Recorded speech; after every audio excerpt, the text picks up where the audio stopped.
Alright, hello all you crazy people out there, my name is Dragonite, and welcome back to Harvest December. So, this is combat in May, the results of Ao's plotting, and what's that girl up to now?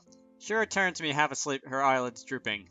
She's agreed to help Mayoi-san, but I have a feeling she might do something terrible, so I thought I should tell you. I was at Mount Okami visiting Shiro. She's a sly one. I'd be careful even if she wasn't up to something. Don't worry. I nodded in agreement. You're worried I'm going to tell everyone you came to see me, right? How rude, but be rest assured that I won't. That's a promise. Promise, okay? Really, that's a promise. I know, you can go now, I want to sleep. Shiro gave me a lazy wave and left to take her nap. So I stood there alone, still feeling worried as ever. I really like these pictures on the top screen, the artwork of like outside and stuff in the spring times of year. Anyway, I went to deliver a message to Ao to tell her that Mayoi had made the stimulants she requested. Ao stiffened a little when she heard the news. What's the matter? Can I pick it up tomorrow? She asked as she slumped her shoulders. Busy? I've got a test. The open notebook on her desk was filled with math equations. I need more time. I see now how humans always need more time. I could pick it up for you if you want. No, it's alright. I want to see Mayoi-san too. Alright. See you tomorrow. I did warn Shiro, by the way. Is that so? Ao answered me lightly. She was concentrating on her math notebook. That's even better. What? Can you please go now? I wanted to question her further, but I didn't think she would give me any answers. I turned to leave. Although I did warn her, I thought I had better keep an eye out on Shiro since she ate everything that she was offered. Back in Mayoi's room. The next day, when Ao and I visited Mayoi's room, sure enough, the stimulants were ready. They came in pills stacked in a white medicine bag, and even had an instruction sheet and a doctor's prescription. You've got it down to a fine art. I stayed up all night to print the paper bag to perfection. You put too much effort into the details that won't matter, but I like that. Taking the paper bag, Ao stood up. You're leaving? I wouldn't want to be in the way. Ao pointed at the stab-to-death version 17, improved wireless connection and stability, and smiled. Show some consideration. You show consideration. Show some consideration. You show consideration. I'm impressed. And here I thought you were just a spoiled god only capable of destroying everything around her.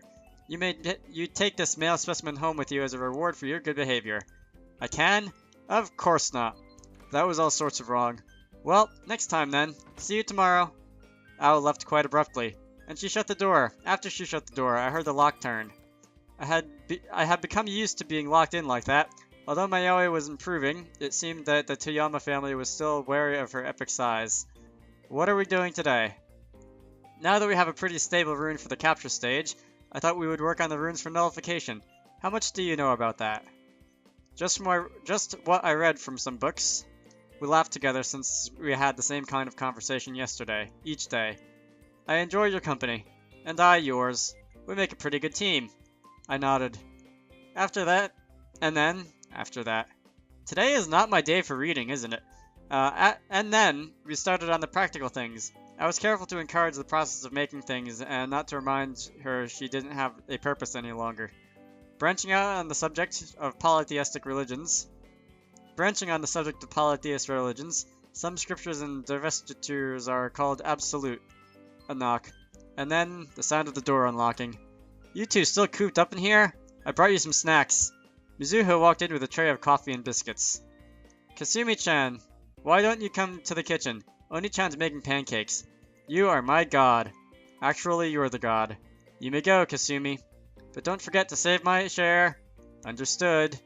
Why did you hesitate then? The two girls left. Again, the sound of the door locking.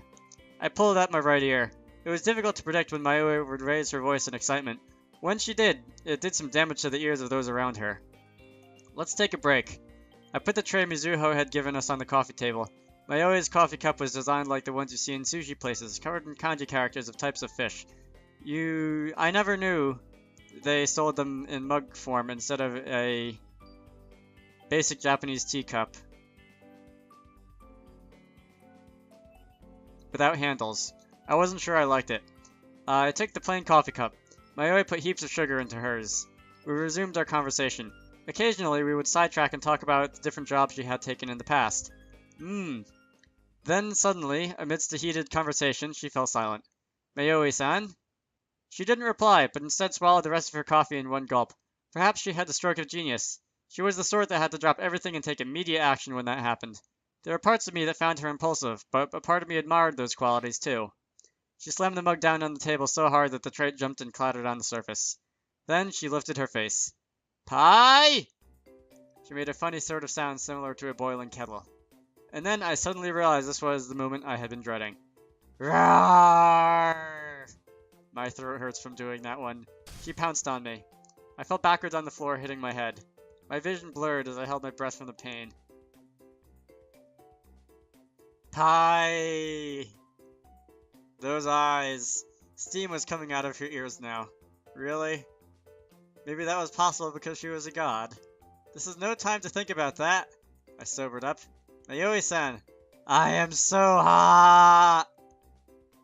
It seemed like she was complaining about an emergency, but since she shouted all the time, I didn't register the danger. I recalled a quote from a philosopher that said people reacted according to the situation they perceived. Did she see something out of the ordinary? She was acting strangely. She pushed me down. Because she was a tall woman, she was pretty heavy. She began to pant heavily like a feral animal. Then she began unbuttoning her shirt. This was weird. She wasn't behaving normally. Even while she shouted, she was usually more aware of her actions. But now she was just excited, stimulated. Damn it! Too much coffee? Al had put the stimulants in our food. I feel so aroused! Her actions and her words made no sense. I tried to escape, but it was difficult because she was larger than I was. The biscuits wouldn't have been the problem. She must have put it in the coffee. But what about the probability that I would drink it instead? I turned to Mayoi, shouting. I noticed the mugs on the table. Mayoi's sushi mug. But of course. So what comes next?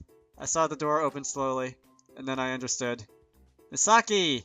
Have you got ice cream? Oh, this was going to be bad. Getting freaky again, huh? I can't stand wearing clothes!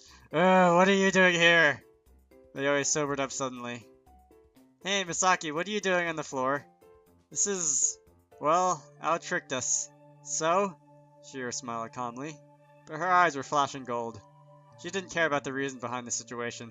What mattered was that she was what she saw before her now. Stay away from Masaki, Tochigami, Mayoi said in a steely voice. That's big coming from someone that just pushed my husband down. If I wasn't here, I know you would do something to him.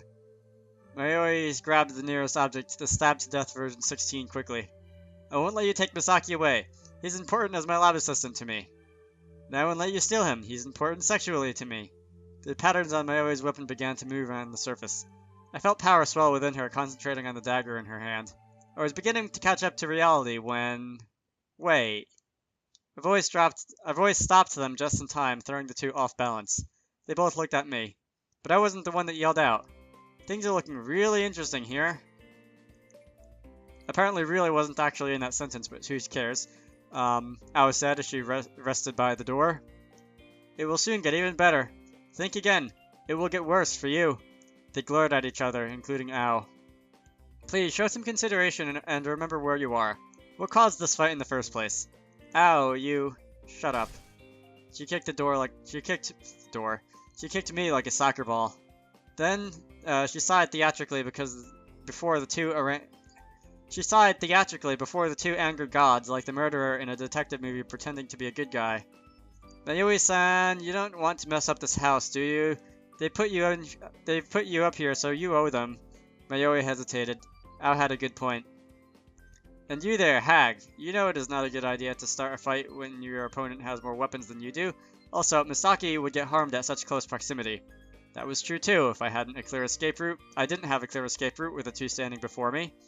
Shiro considered her daughter's words, then jutted her chin towards the door in a gesture to Mayoi. They would take this outside. Fine. Mayoi stood up. Mayoi Nene-sama? Kohai, Mizuho, Madoi, and Kasumi had noticed the ruckus and came running. Please, stop this fight. We have no reason to be at war with Tagami any longer. Madoi was impressive. That is, if he hadn't been holding a fork with a piece of pancake stuck to the end. Never disturb a fight between men. Both of you are women. Kohai sighed. Mayoi-san, if you die, Madoi will be heartbroken.